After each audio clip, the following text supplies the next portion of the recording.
National Birth Control League.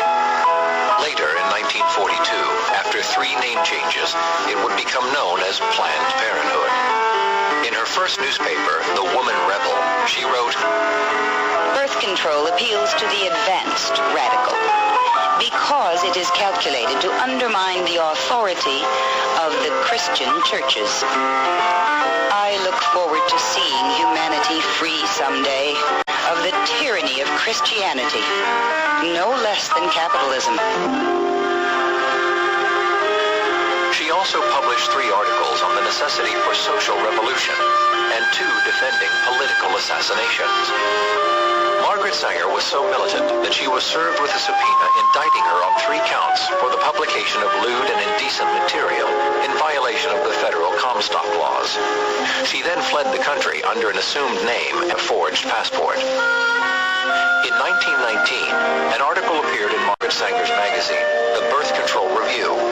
In it, she stated that her goal was to create a race of thoroughbreds by encouraging more children from the fit and less from the unfit. In her book, The Pivot of Civilization, she called for the elimination of human undergrowth, for the segregation of morons, misfits, and the maladjusted, and for the sterilization of genetically inferior races. In the years that followed, many other articles in her magazines would leave no doubt as to her racist views. A 1923 edition of her magazine spoke out on the restriction of immigration on a racial basis. In 1933, the Review published an article on sterilization by Ernst Rudin, who was Hitler's director of genetic sterilization and a founder of the Nazi Society for Racial Hygiene. Later that same year, she published an article by Leon Whitney entitled Selective Sterilization, which adamantly praised and defended the Third Reich's racial programs. Margaret Sanger was also involved in what became known as the Negro Project, which they stated that the masses of Negroes, particularly in the South, still breed carelessly and disastrously, with the result that the increase among Negroes, even more than among whites, is from that portion of the population least intelligent and fit. The aim of the project was to hire 3 or 4 colored ministers to travel to various black enclaves and propagandize for birth control. Margaret wrote, "The most educated approach to the Negro is through a religious appeal. We do not want word to go out that we want to exterminate the Negro population. And the minister is the man who can straighten out that idea if it ever occurs to any of their more rebellious members." The project turned out to be quite successful.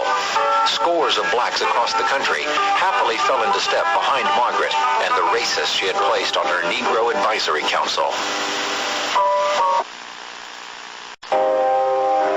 New York City, 1925. Margaret Sanger, whose organization would later be named Planned Parenthood, has organized a birth control conference here. She stated, "The government of the United States deliberately encourages and even makes necessary by its laws the breeding of idiots, defectives, diseased, feeble-minded, and criminal classes. Year by year, more money is expended to maintain an increasing race of morons, which threatens the very foundations of our civilization." New York, 1942. Margaret Sanger has once again changed the name of her organization. This time she is calling it the Planned Parenthood Federation of America. One of the arguments for the new name is to convey a clean, wholesome, family-oriented image. However, she once denounced marriage as a degenerate institution. And in her book, Women and the New Race, she said that the most merciful thing a large family can do to one of its infant members is to kill it. America, late 1980s. For most of the past decade, Planned Parenthood shifted its focus from community-based clinics to school-based clinics, and again targeted inner-city minority neighborhoods. Of the more than 100 school-based clinics that have opened nationwide in the last decade, none have been at substantially all-white schools. None have been at suburban middle-class schools. All have been at black, minority, or ethnic schools. According to U.S. Department of Health and Human Service figures, in most black communities today, abortions outnumber births by as much as 3 to 1.